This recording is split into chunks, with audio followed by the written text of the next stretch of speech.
चारधाम यात्रा शुरू होने से पहले भगवान केदारनाथ की विग्रह डोली फाटा पहुंची, जहां डोली का पूरे जोश और उत्साह के साथ स्वागत किया गया।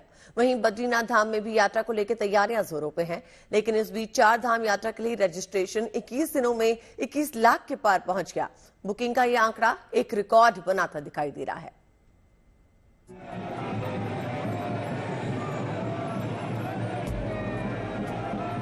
उत्तराखंड में 6 महीने के शीतकालीन प्रवास के बाद बाबा केदार की डोली का कारवां फाटा पहुंचा तो उनके स्वागत के लिए स्थानीय लोगों और श्रद्धालुओं का रेला साथ साथ चला।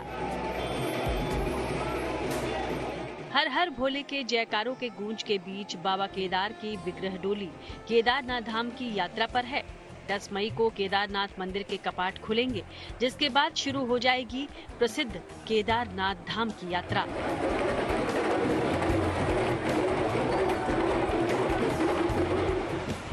केदारनाथ ही नहीं बल्कि बद्रीनाथ धाम भी श्रद्धालुओं की आवाजाही से आने वाले दिनों में गुलजार होने वाला है।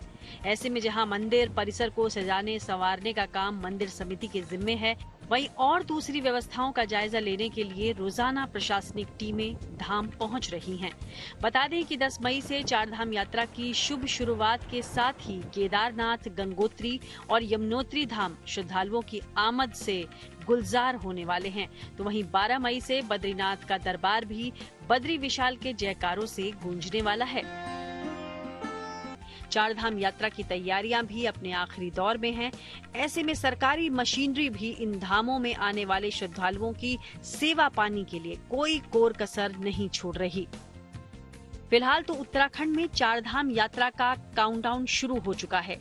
वहीं यात्रा की तैयारियों के बीच उसके पंजीकरण के बढ़ते आंकड़े नित नई ऊंचाई भी छू रहे हैं। रुद्रप्रयाग से प्रवीण सेमवाल और चमोली से कमल नयन सिलोड़ी के साथ bureau report, good news today. तो देखिए, चारधाम यात्रा की तैयारियां अपने अंतिम चरण में पहुंच चुकी हैं। कुछ जगहों पर अभी भी तैयारियां मुकम्मल की जा रही हैं। इसी तैयारियों का जायजा लिया हमारे सहयोगी ने। देखिए उसकी तस्वीरें। बद्रीनाथ धाम के कपाट खुलने जा रहे हैं और उससे पहले जोशीमठ और हेलंग, जो कि बद्रीनाथ यात्रा के लिए सबसे बड़ा परेशानी का सबब बना रहता था पिछले वर्ष तक, हेलंग से लेकर जोशीमठ के मारवाड़ी पुल तक हर वर्ष यात्रा काल में 2 से 2.5 घंटा हर तीर्थयात्री जाम की परेशानी से दो चार होना पड़ता था। लेकिन इस बार तीर्थयात्रियों के लिए बड़ी राहत मिलने वाली है। जहां हेलंग से जोशीमठ 13 किलोमीटर के मार्ग को चौड़ा कर दिया गया है, ब्लैक टॉप सड़क हो चुकी है। वहीं जोशीमठ से जो मारवाड़ी का मार्ग है, इसको भी पूरी तरह से इस समय डबल लेन बनाया जा रहा है और सड़क मार्ग पर तेजी से काम किया जा रहा है। जोशीमठ से मारवाड़ी तक हर तरफ इस समय सड़क मार्ग चौड़ाकरण किया जा रहा है। कहीं ना कहीं इस सड़क मार्ग को जल्दी से जल्दी इसे बनाना है, इस पे ब्लैक टॉप होना है, दीवारें बनाई जा रही हैं, सड़क को चौड़ा किया जा रहा है ताकि तीर्थयात्री आसानी से, मतलब 2 गाड़ियां भी आसानी से आर पार हो जाए। क्योंकि हर बार का ये समस्या बनी रहती है। तीर्थयात्री 5 बजे अगर जोशीमठ पहुंच जाता है तो बद्रीनाथ पहुंचने में उसे 10 बज जाते हैं। 1.5 घंटे का रास्ता है और जोशीमठ हेलंग से लेकर मारवाड़ी पुल पहुंचने तक हर तरफ जाम की स्थिति में इन्हें फंसना पड़ता है। तो इस बार ये बड़ी राहत जो है बद्रीनाथ धाम आने वाले तीर्थयात्रियों को मिलने वाली है, क्योंकि ये सड़क मार्ग जहां पे भी जाम की स्थिति बनी रहती है।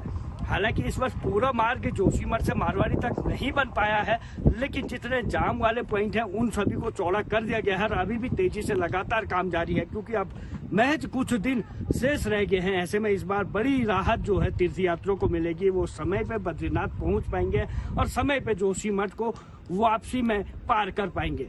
कमल नयन सिलोड़ी, जोशीमठ।